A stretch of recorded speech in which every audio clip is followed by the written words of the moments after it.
Hello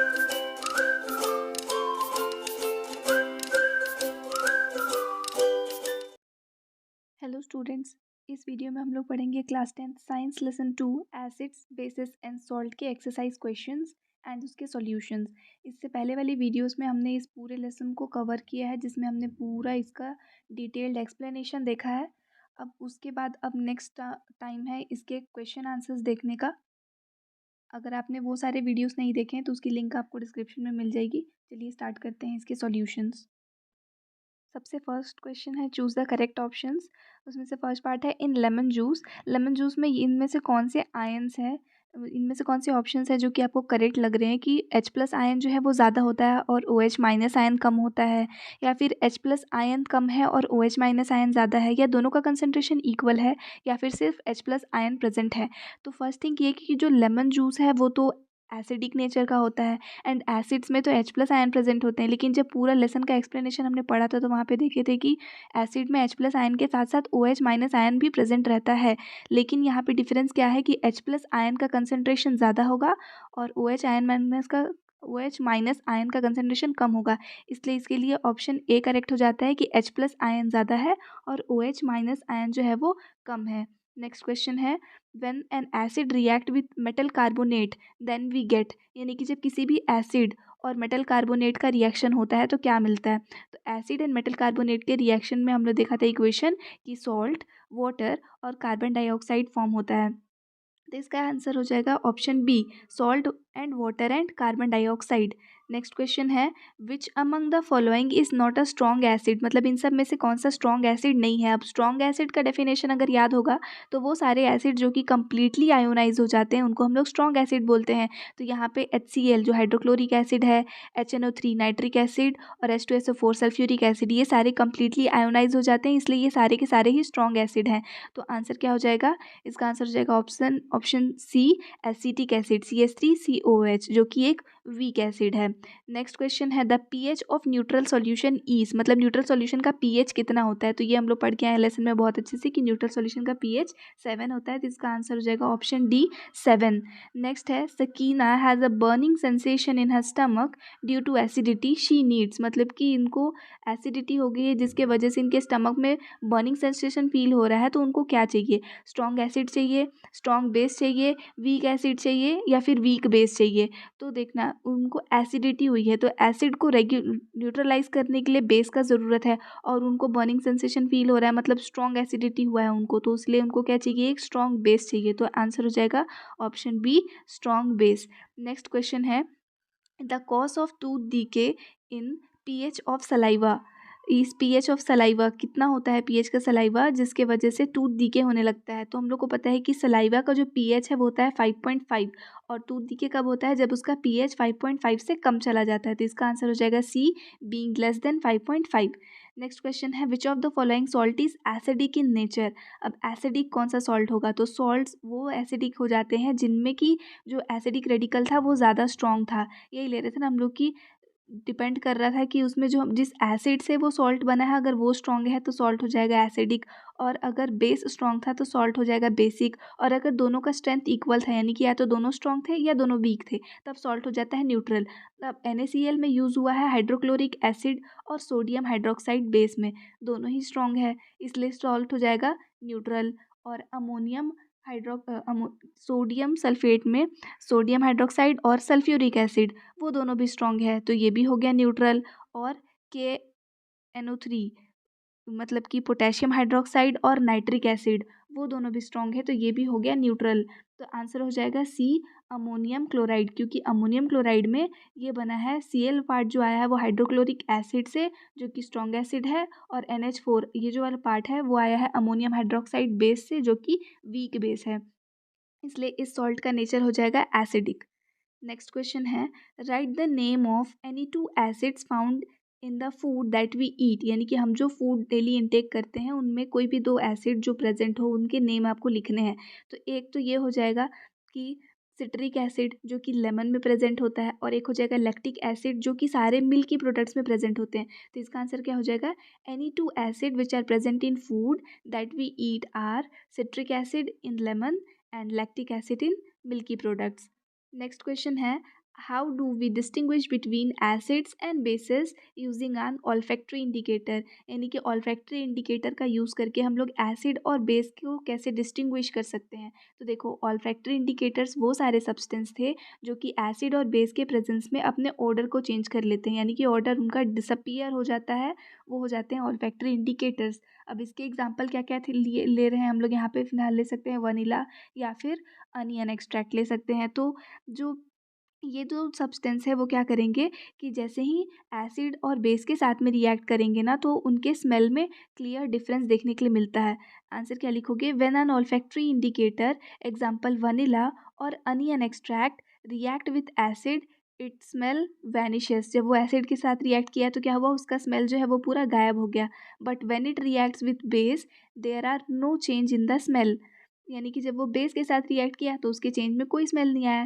through which we can clearly distinguish between acid and base. तो इस तरीके से हम लोग एसिड और बेस के बीच में क्लियरली डिफरेंस देख लिए with the use of olfactory indicator.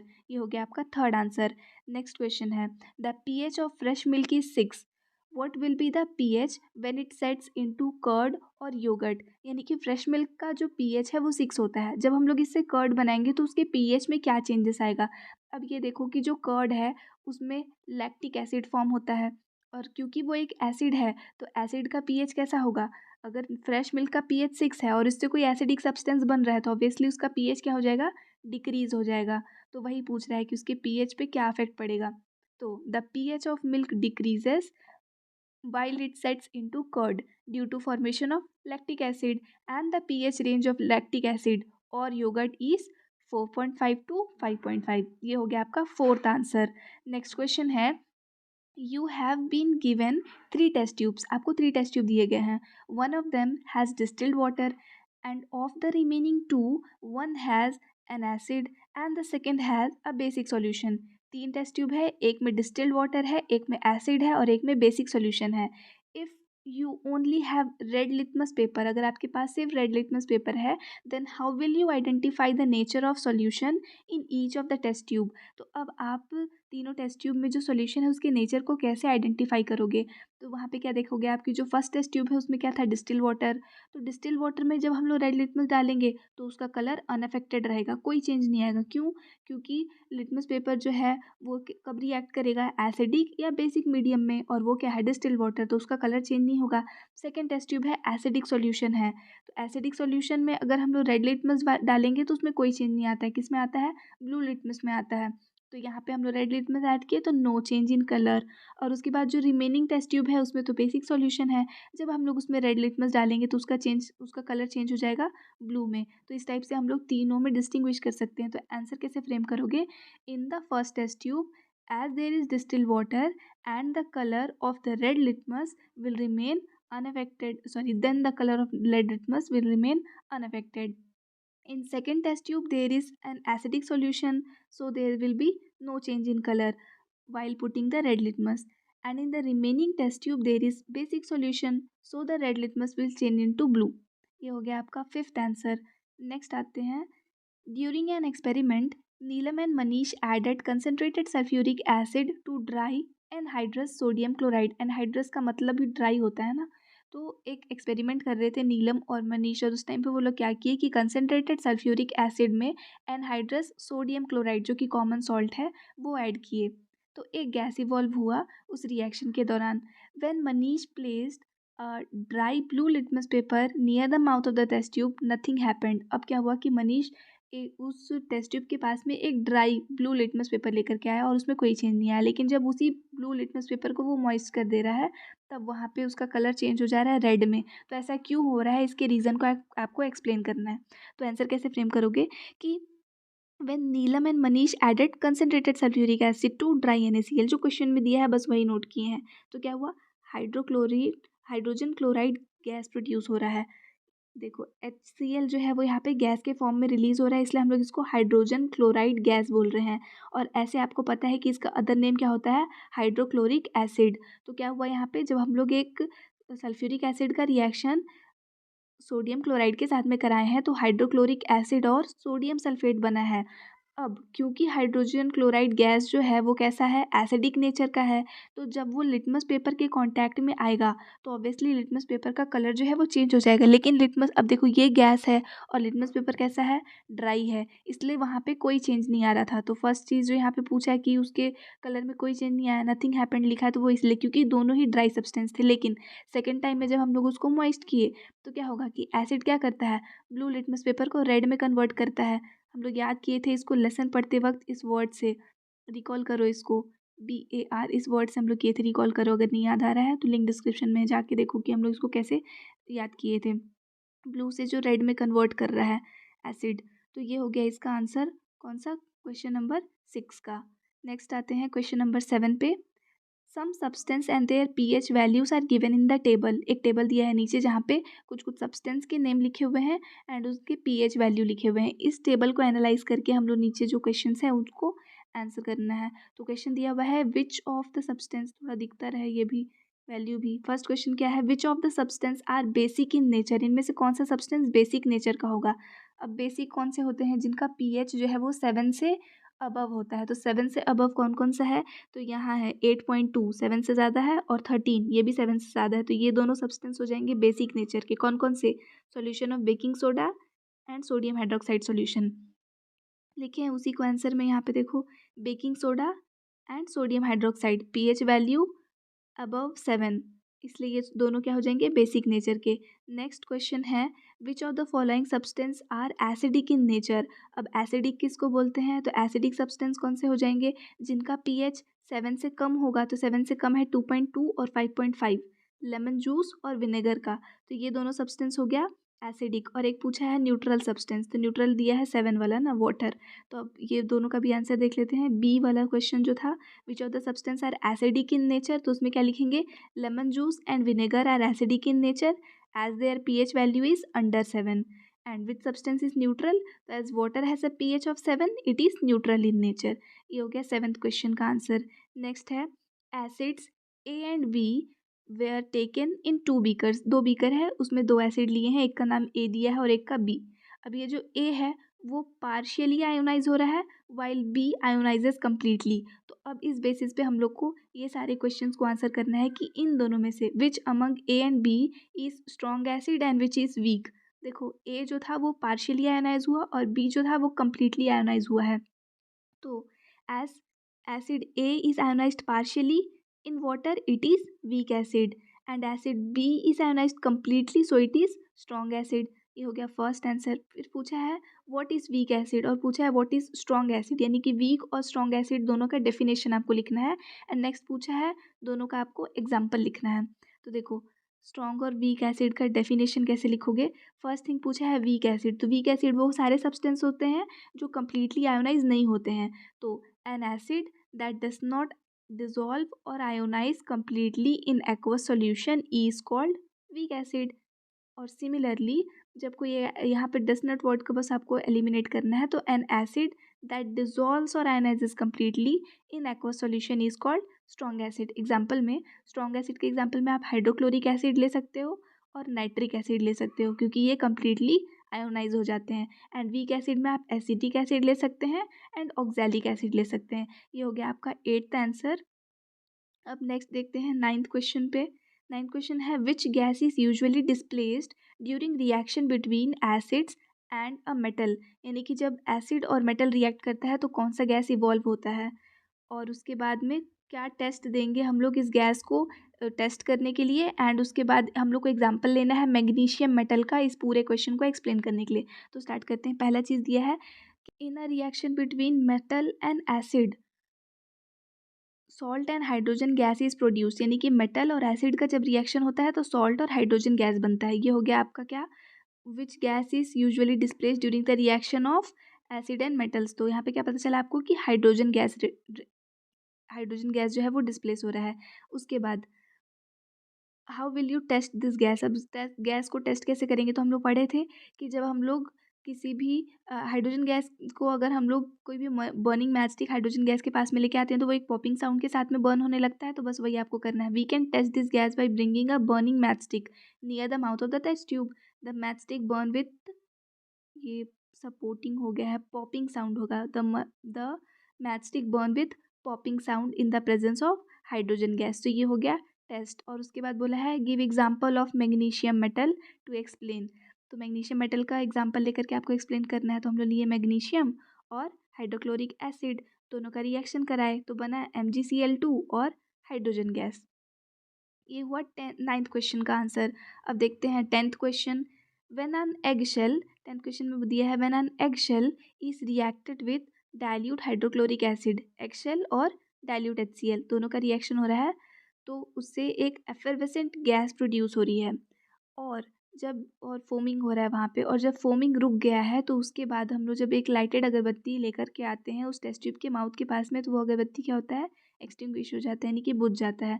तो आपको एक्सप्लेन करना है क्या क्या प्रोसीजर और step involve in the activity, यानी कि ये जो एक्टिविटी हम लोग कराए इसको पूरे स्टेप्स में आपको लिखना है। उसके बाद उसका एक पिक्चर ड्रॉ करना है इस पूरे एक्सपेरिमेंटल सेटअप का, एंड उसके बाद एक लेबल्ड केमिकल इक्वेशन देना है कि क्या क्या रिएक्शन यहाँ पे हो रहा है।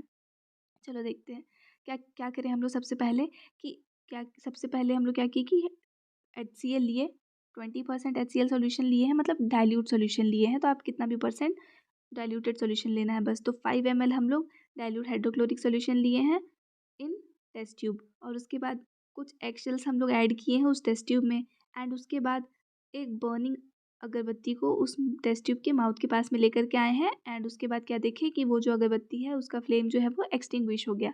तो ये 3 पॉइंट्स हम लोग वहाँ पे लिखेंगे। एंड उसके बाद अब बोला है कि एक फिगर आपको ड्रॉ करना है, तो ये फिगर आप वहाँ पे ड्रॉ कर सकते हो।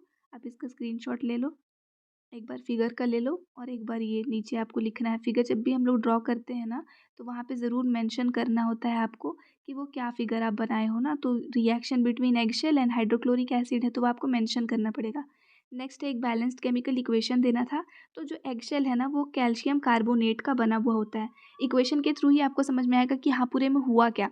तो जो एगशेल है उसमें कैल्शियम कार्बोनेट प्रेजेंट रहता है। रिएक्शन आप करा दिए हो डाइल्यूट हाइड्रोक्लोरिक एसिड के साथ में। जब इन दोनों का रिएक्शन होगा ना तो कैल्शियम क्लोराइड फॉर्म होगा, और ये कैल्शियम कार्बोनेट में से कार्बन डाइऑक्साइड गैस इवॉल्व हो जाएगा, एंड बचे हुए जो भी पार्टिकल्स हैं उनसे वाटर मॉलिक्यूल बनेगा। ये जो कार्बन डाइऑक्साइड गैस है ना ये वही गैस है जो एफरवेसेंस के साथ में बाहर निकलती है। तो वो सारे सब्सटेंस जिसको जैसे कि जो सॉफ्ट ड्रिंक्स होते हैं उन सबको भी अगर कभी ओपन करोगे बॉटल्स को तो एफरवेसेंस के साथ जो गैस बाहर निकलती है, एफरवेसेंस मतलब बबल्स बन करके जो गैस बाहर बाहर आती है वो कार्बन डाइऑक्साइड गैस है। तो ये था रीज़न वहाँ पे एफरवेसेंट गैस के बाहर आने का। अब नेक्स्ट क्वेश्चन है the pH of soil in टिकेश्वरीज फील्ड इज 4.2। फील्ड का सॉइल का pH कितना दिया है 4.2। तो वो कैसे कंट्रोल कर सकती है इसके pH को ताकि वो पैडी क्रॉप ग्रो कर सके। गुड पैडी क्रॉप उसको लगाना है तो क्या उसको चेंजेस करने पड़ेंगे। तो जब हम लोग लेसन पढ़ रहे थे ना इंपॉर्टेंस ऑफ pH, उसमें हम लोग pH ऑफ सॉइल पढ़े थे जिसमें एकदम क्लियरली लिखा हुआ था कि पैडी के कल्टीवेशन के लिए जो सॉइल है उसका pH 5 से 8 के रेंज में होना चाहिए। तो वैसे ही आप आंसर फ्रेम करोगे कि ideal soil for cultivation of paddy should have pH between 5 and 8। Here the pH of soil is 4.2, that is soil is clearly acidic in nature। ठीक है, pH कितना चाहिए था 5 से 8 और यहाँ कितना है 4.2, तो ऑब्वियसली एसिडिक है ना, 7 से बहुत कम है, एसिडिक नेचर का है। So the control of pH of the soil Tikeshwari must add some basic substance. तो उसको pH जो है उसको कंट्रोल करने के लिए क्या करना पड़ेगा, बेसिक सब्सटेंस ऐड करना पड़ेगा। तो बेसिक सब्सटेंस जैसे कि कैल्शियम हाइड्रोक्साइड वो इसको ऐड कर सकती है फील्ड में। तो इससे क्या होगा कि उसके सॉइल का जो pH था वो थोड़ा इंक्रीज हो जाएगा और गुड पैडी क्रॉप उसको मिल जाएगा। नेक्स्ट देखते हैं question number 12। What is neutralisation reaction, explain and give 2 examples. तो न्यूट्रलाइजेशन रिएक्शन क्या है उसको एक्सप्लेन करना है और 2 एग्जांपल देना है। तो इसका डेफिनेशन हो जाएगा acid and base react with each other to form corresponding solids, salts होगा, corresponding salt and water, this reaction is known as neutralization reaction. अब उसका एग्जाम्पल बोला है, कोई भी 2 एग्जाम्पल देना है। तो पहला एग्जाम्पल है HCl जो कि एसिड है और NaOH जो कि बेस है। दोनों का रिएक्शन कराएंगे तो NaCl और H2O बनेगा। अब रिएक्शन में देखो क्या होता है ना, HCl दिया है तो यानी कि हाइड्रोजन आप लिए, हाइड्रोजन जो है वो H+ आयन फॉर्म करता है। उसके बाद Cl जो है वो Cl- आयन फॉर्म करता है। ये हो गया 2 पार्ट, हम लोग जब इसको ब्रेक किए हैं तो। वैसे ही NaOH को ब्रेक करोगे तो ये फॉर्म करेगा Na+ आयन और OH- आयन।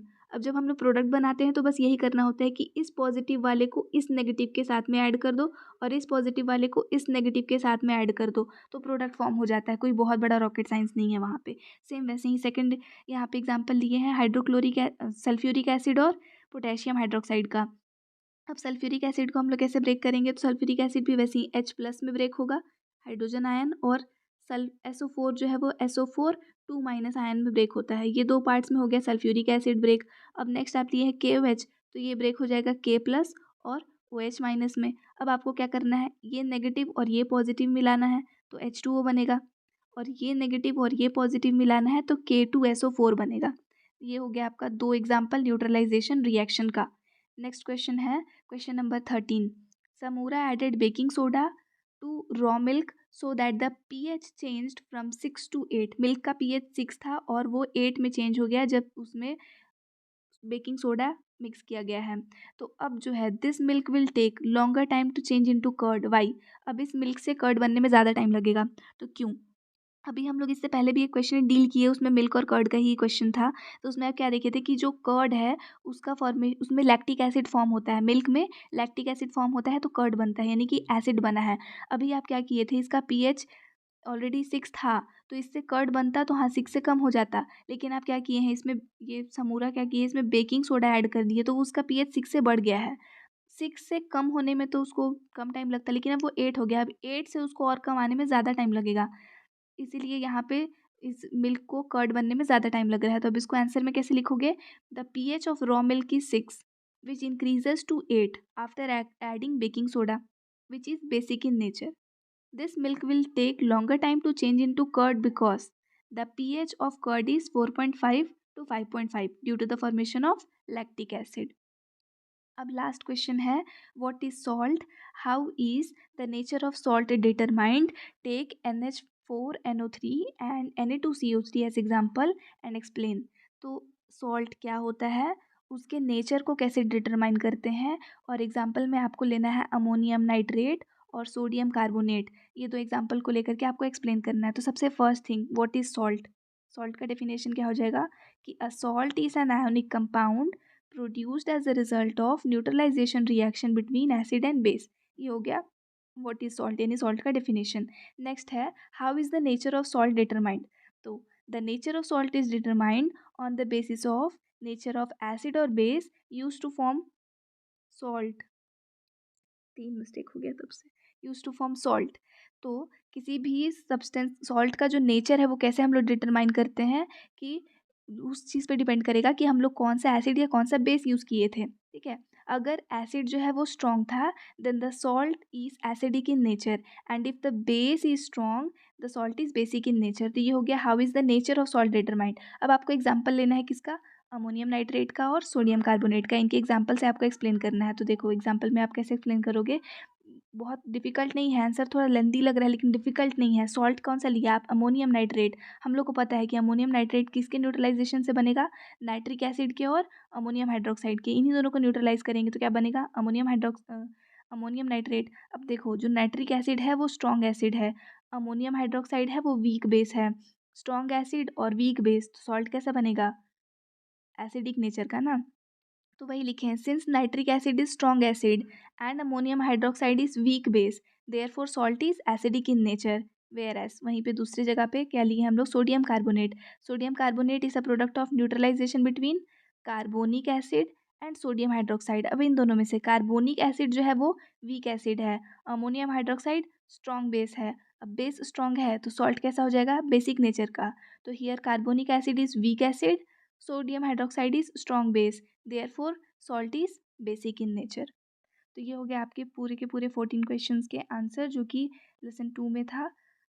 आई होप आपको ये वीडियो पूरा समझ में आया होगा। अगर कोई भी डाउट होगा तो वो आप लोग कमेंट सेक्शन में पूछ सकते हैं। एंड अगर आपको वीडियो पसंद आया होगा और इतना सारा मेहनत इसमें लगा है तो उसके लिए प्लीज़ आप इस चैनल को सब्सक्राइब कीजिएगा एंड वीडियो को लाइक करके जाइएगा। Thanks for watching.